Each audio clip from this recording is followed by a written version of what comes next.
Welcome to our YouTube channel yes study MTGT. Yes study MTGT YouTube channel पर आपका स्वागत है। दोस्तों, आज हम लोग उन वाक्यों का पैसिव वॉइस बनाना सीखेंगे जो अक्सर आपको परेशान करते हैं, कंफ्यूज करते हैं, समझ में नहीं आते हैं। तो चलिए स्टार्ट करते हैं। तो चलिए दोस्तों, हम लोग मॉडल वर्ब्स का पैसिव वॉइस बनाना सीखते हैं। जो टेंस और इंपेरेटिव सेंटेंस के अलावा जो सेंटेंस आते हैं उनका पैसिव वॉइस कैसे बनाते हैं, उसमें मॉडल वर्ब सबसे पहले है। चलिए, मॉडल वर्ब्स जब रहती हैं उनका पैसिव वॉइस बनाते समय उन क्रियाओं के साथ क्या होता है ये हम लोग देखते हैं।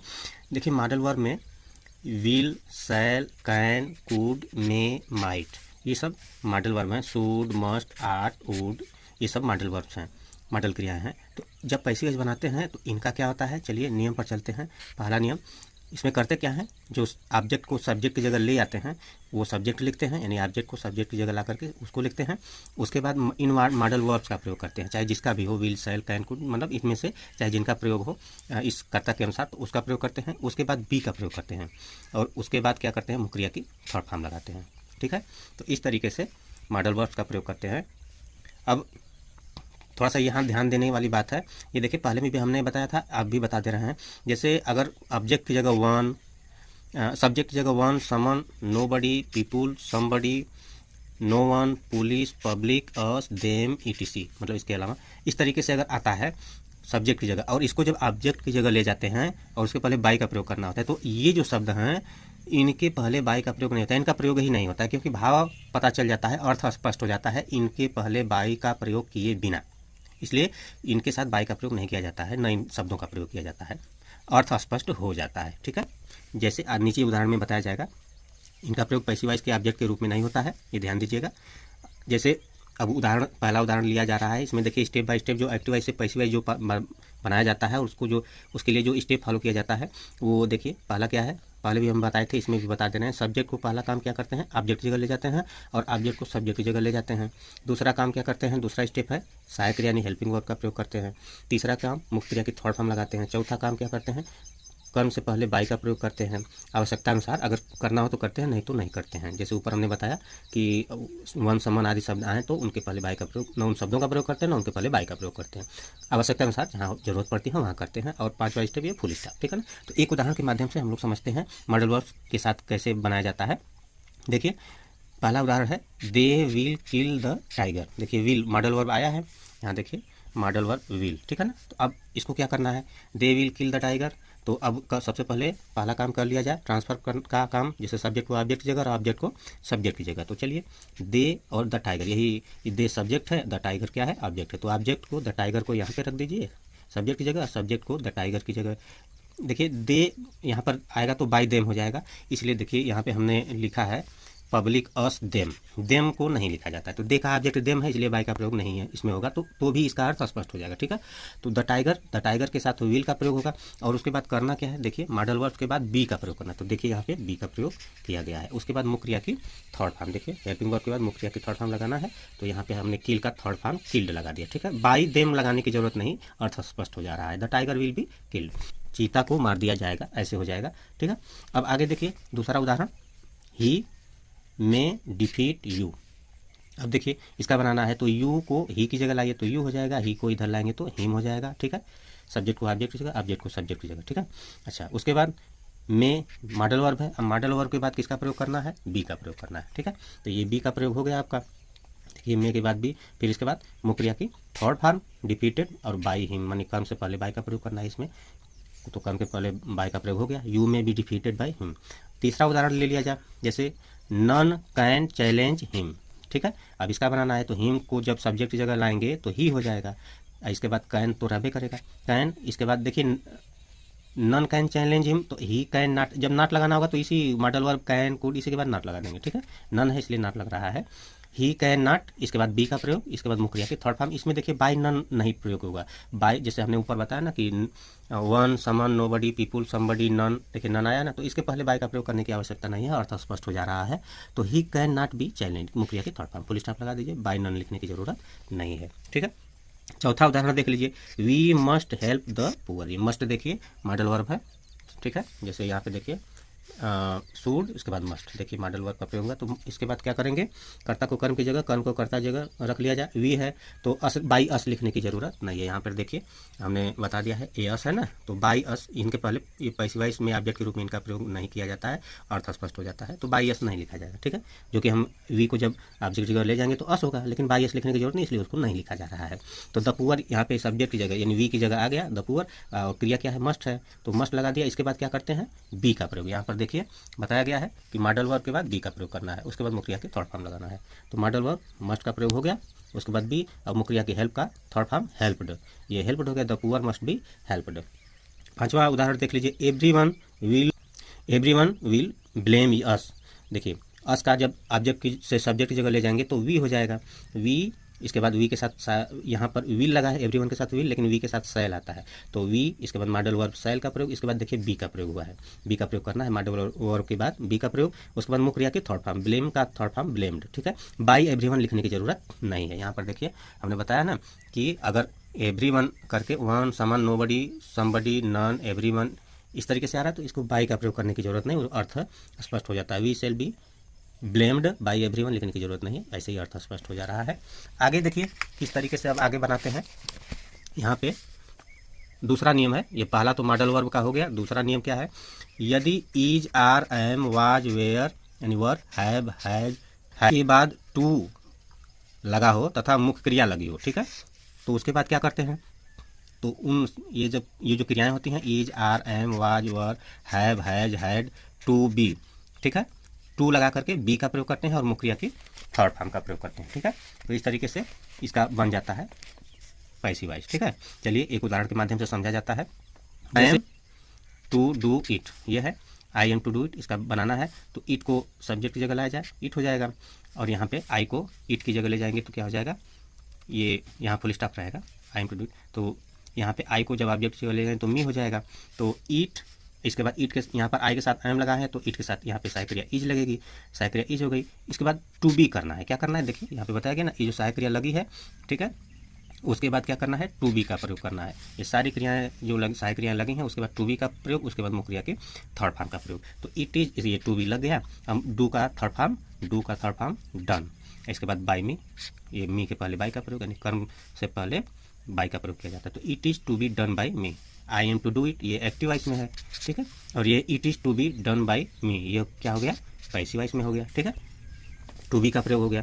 दूसरा उदाहरण ले लेते हैं, जैसे they had to build the bridge, ये है, अब इसका पैसिव वॉइस बनाना है, तो द ब्रिज ये ऑब्जेक्ट है तो सब्जेक्ट की जगह आ गया। देखिए बाई देम नहीं लिखते हैं, अभी हमने पहले बताया कि बाई देम नहीं, बाई देम, बाई अस ऐसे नहीं लिखते हैं, इसलिए हम उसको उधर नहीं ले जा रहे हैं, ठीक है। द ब्रिज हो गया, उसके बाद हैड का प्रयोग, इसके बाद टू बी, यहाँ पर देखिए टू बी का प्रयोग करने के लिए बताया गया था, ठीक है, टू बी, इसके बाद क्रिया की मुख्य क्रिया की थर्ड फॉर्म, बिल्ड का थर्ड फॉर्म बिल्ट, ये बिल्ट हो गया, फुल स्टॉप लगा दीजिए, बाय देम लिखने की जरूरत नहीं है। अब तीसरे नियम पर चलते हैं। तीसरा नियम क्या है, यदि वाक्य में दो कर्म हो, जैसे कभी कभी वाक्य में दो कर्म आ जाता है, तो उसमें कैसे बनाते हैं, तो किसी ऑब्जेक्ट को सब्जेक्ट के स्थान पर रखकर पैसिव वॉइस हम बना सकते हैं, यानी किसी को ट्रांसफर कर सकते हैं, सब्जेक्ट को ऑब्जेक्ट की जगह, ऑब्जेक्ट को सब्जेक्ट की जगह, दोनों सही है, गलत नहीं होगा, ठीक है। जैसे देख लीजिए एक उदाहरण के माध्यम से, जैसे the principal has given me a prize, अब देखिए ए प्राइज भी ऑब्जेक्ट है और मी भी ऑब्जेक्ट है, अब किसको पहले करेंगे किसको बाद में करेंगे, तो किसी से आप बना लीजिए, नो प्रॉब्लम, कोई दिक्कत नहीं। चलिए दोनों को बना के हम दिखा दे रहे हैं। अब जैसे मी को ऑब्जेक्ट मान करके, अब द प्रिंसिपल सब्जेक्ट और मी ऑब्जेक्ट, अब इसका ट्रांसफर कर लेते हैं, तो मी का जब सब्जेक्ट जगह लाएंगे तो आई हो जाएगा, द प्रिंसिपल देखिए बाई, ये द प्रिंसिपल अंत में चला गया, ठीक है, यहाँ फुल स्टॉप रहेगा। इसके बाद देखिए अगला काम क्या करना है, यहाँ हैज है, द प्रिंसिपल के साथ हैज लगा है और यहाँ पर आई के साथ हैव लगाना है, ठीक है, हैज है तो हैव बीन लगेगा, आई हैव बीन मुख्य क्रिया के थर्ड फॉर्म गिवन ए प्राइज, देखिए ए प्राइज जहाँ का तहाँ पड़ा हुआ है, ठीक है, बाई के कर्म, द प्रिंसिपल के पहले जो बाई का प्रयोग हम लोग करेंगे, ठीक है, ये ए प्राइज जहाँ का तहाँ पड़ा रहेगा, क्योंकि कर्ता को कर्म की जगह द प्रिंसिपल ही ले गए हैं, तो इसी के पहले बाई का प्रयोग करेंगे। तो देखिए मी से बन गया, मी को यहाँ पर ला करके आई बना दिया, आई के अनुसार हैव बीन सहायक क्रिया लगी, मुख्य क्रिया की थर्ड फॉर्म, फिर ये ऑब्जेक्ट जहाँ का तहाँ पड़ा है बाय द प्रिंसिपल, ठीक है। अब देखिए ए प्राइज को पहले ला करके बनाया जा रहा है, तो ए प्राइज यहाँ पे हो गया और द प्रिंसिपल अपनी जगह यहाँ ऑब्जेक्ट जगह हो गया, अब मी जहाँ का तहाँ पड़ा है, तो ए प्राइज, अब ए प्राइज के अनुसार सहायक क्रिया हैज बीन लग गई, मुख्य क्रिया की थर्ड फॉर्म लग गई गिवन, इसके बाद मी जहाँ का तहाँ पड़ा हुआ है, बाय द प्रिंसिपल। ठीक है, तो इस तरीके से अगर दो ऑब्जेक्ट हों तो किसी भी ऑब्जेक्ट को सब्जेक्ट की जगह रख करके उसके अनुसार सहायक क्रिया लगा करके मुख्य क्रिया की थर्ड फॉर्म लगा करके हम पैसिव वॉइस बना सकते हैं, कोई दिक्कत नहीं है। ठीक है, अगले नियम पर चलते हैं। कुछ वाक्यों में बाई के स्थान पर उचित प्रीपोजिशन का प्रयोग किया जाता है, यानी वहाँ पर बाय का प्रयोग न करके कुछ और प्रीपोजिशन जैसे टू, विद ऐसे करके प्रयोग किया जाता है। जैसे उदाहरण के रूप में आप देख लीजिए, ये उदाहरण है आई नो इट। ठीक है, इसका पैसिव वॉइस बनाना है तो इट, आई नो इट, इसका पैसिव वॉइस बनाएंगे तो इट के साथ ई जाएगा, मुख्य क्रिया की थर्ड फॉर्म नोन। अब देखिए बाय मी नहीं होगा, टू मी, ये नो के साथ जब नोन लिखते हैं तो इसके साथ सहायक ये प्रीपोजिशन टू का प्रयोग होता है। ठीक है, तब टू मी हो जाएगा। आई नो इट ये एक्टिव वॉइस में है, it is known to me, हम इसी को बता रहे थे कि नोन बाय मी ना होकर के नोन टू मी हो जाएगा, बस इसका ध्यान रखना है। दूसरा उदाहरण देख लीजिए, ही सेटिस्फाइड मी। ठीक है, अब इसका पैसिव वॉइस बनाना है तो I was satisfied by him नहीं होगा, बल्कि I was satisfied with him होगा। ठीक है, इसी को बताना था। यहाँ पर बाय हिम ना होकर के सेटिस्फाई रहेगा तो विद लगा दीजिएगा जब पैसिव वॉइस बनाइएगा, तो ये कहने का मतलब।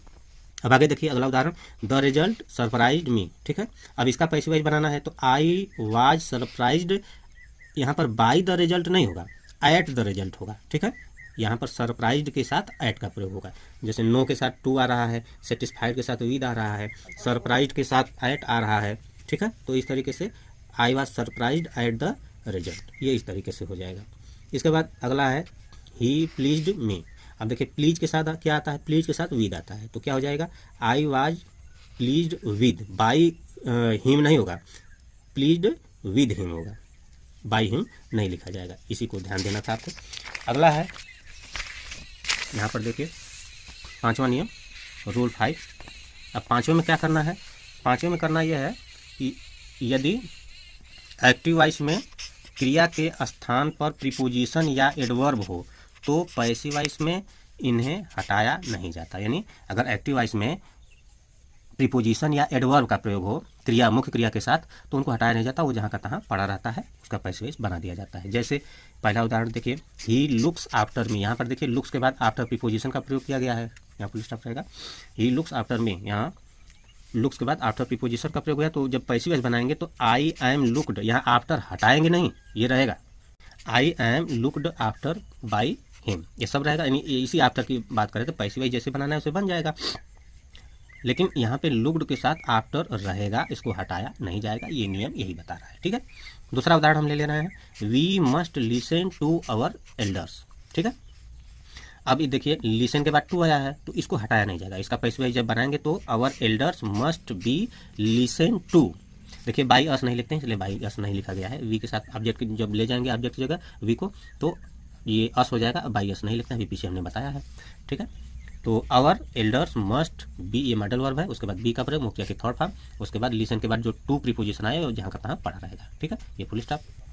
अब उसके बाद और उदाहरण एक ले लेते हैं, we must write to him. Write मुख्य क्रिया है, उसके बाद टू का प्रयोग हुआ है, तो इसका जब बनाएंगे तो ही मस्ट, इसके बाद ये मॉडल वर्ब मस्ट है, इसके बाद बी का प्रयोग, मुख्य क्रिया की थर्ड फॉर्म, राइट के साथ टू आया है, ये पड़ा रहेगा, यहीं पे लगा रहेगा। अब बाई एस नहीं लिखते हैं इसलिए नहीं लिखा गया है, तो he must be written to, ये देखिए प्रीपोजिशन टू है, ये जहाँ का तहाँ पड़ा रहेगा। उसके बाद अगला उदाहरण है, the thief broke into the house. The thief broke into the house, ये इसका जब बनाना है तो देखिए ब्रोक के बाद इनटू आया है प्रीपोजिशन का प्रयोग, तो the house was broken into, ये लगा रहेगा, यही इसी प्रीपोजिशन की बात हो रही है। ये पैसिव वॉइस जब बनाएंगे the house was broken into, ये पास्ट इंडेफिनिट का है तो पास्ट इंडेफिनिट का पैसिव वॉइस बनाते हैं तो पास्ट कंटिन्यूअस टेंस के सहायक क्रिया वाज वर्ब लेते हैं, तो इसी के साथ देखिए ये द हाउस कर्ता की जगह आया है और इसके बाद वाज एक मुख्य क्रिया की थर्ड फॉर्म, ये इनटू लग गया। बाय थीफ लिखने की जरूरत नहीं, चोर तो चोरी ही ना करेगा, यानी सेंध कौन लगाएगा, ब्रोक इनटू यानी सेंध लगाया तो सेंध कौन लगाएगा, चोर ही लगाया, तो इसलिए बाय थीफ लिखने की जरूरत नहीं, वो भाव यानी अर्थ पता चल जा रहा है कि the house was broken into, यानी घर में सेंध लगाई गई। ठीक है, तो इसका ये ब्रोकन के साथ इनटू लगा रहेगा, ये नियम यही कहता है। ठीक है, तो इस तरीके से विभिन्न प्रकार के वाक्य जो आते हैं उनका पैसिव वॉइस बनाने में इस तरीके से ध्यान दिया जाता है, तो कोई भी वाक्य हो आप उसका पैसिव वॉइस बना सकते हैं। ठीक है, तो दोस्तों कैसा लगा हमारा ये आज का वीडियो? अगर आपको आज का वीडियो अच्छा लगा होगा, हेल्पफुल लगा होगा, तो आप इस वीडियो को लाइक, सब्सक्राइब तथा शेयर करना मत भूलिएगा। मिलते हैं नेक्स्ट वीडियो में जिसमें हम लोग पढ़ेंगे काइंड्स ऑफ सेंटेंस यानी वाक्य के प्रकार। तब तक के लिए जय हिंद, जय भारत, वंदे मातरम।